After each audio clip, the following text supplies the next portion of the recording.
Et c'est très important, par exemple, d'appartenir à une communauté professionnelle. On a cette communauté de coachs où justement toutes les semaines, on partage justement nos difficultés, parce qu'on en a, nos cas de coaching, nos expériences, et puis parce qu'un coach qui est isolé, c'est un coach qui est très très dangereux. C'est très très dangereux. Donc c'est très important d'être dans un groupe, participer à des groupes et avoir une supervision régulière. C'est très très important. C'est le deuxième critère.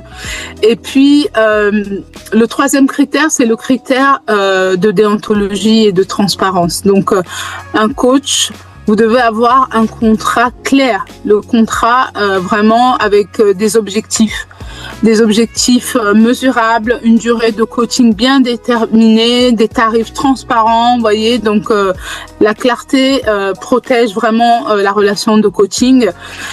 Donc le gourou, lui, il aura plutôt une méthodologie opaque, qui sera secrète. Ce sera toujours quelque chose de secret. Il y aura pas d'évaluation, et puis il va créer une sorte de dépendance, et ça c'est très très dangereux. Donc le vrai coach va vous dire: je ne sais pas, explorons ensemble. Le gourou, lui, il a réponse à tout, vous voyez. Et un vrai coach doit vous rendre autonome. Vous devez être autonome et pas dépendant.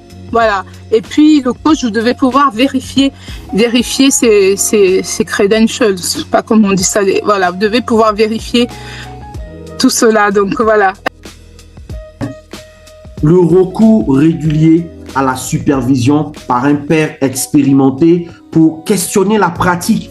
Mais tous les véhicules qui circulent dans nos capitales africaines, elles font des visites techniques. Et la visite technique, n'est-ce pas, est au coaching ce que la supervision est.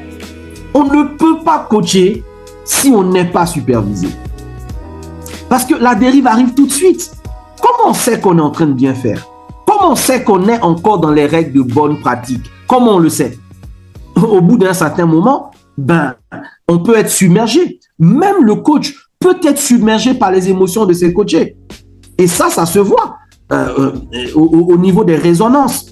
Vous pouvez faire l'objet d'une résonance affective par rapport à la situation qu'un client vous explique et qui est récurrente par rapport à une situation similaire par laquelle vous êtes passé.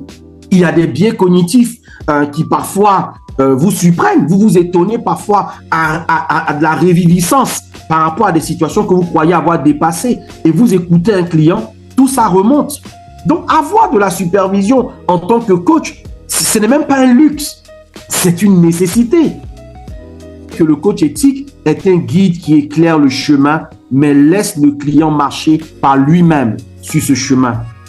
Le gourou, quant à lui, veut être le chemin, la destination et le guide qui porte le client pour le maintenir dans une dépendance affective et financière.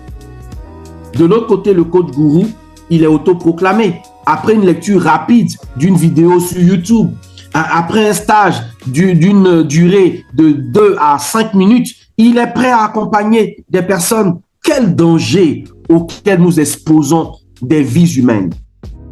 C'est bien. Le coaching peut commencer par un appel. Le coaching peut commencer par un don. Mais le don qui n'est pas poli, l'appel qui n'est pas formé, peut devenir un désastre. Et ça, c'est quelque chose d'extrêmement important. Alors, imaginons un petit scénario.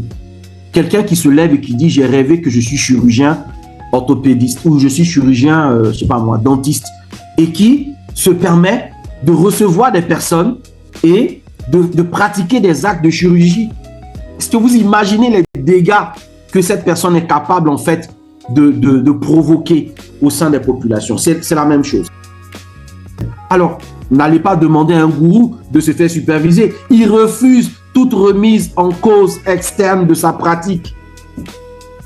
Et pourquoi quand même me demanderait de rendre des comptes? Mais le fait de rendre compte à quelqu'un, c'est important dans la vie humaine. Quand vous ne rendez pas compte, quand vous n'êtes pas observé dans ce que vous faites, à un moment ou à un autre, la dérive va se présenter à vous. C'est humain.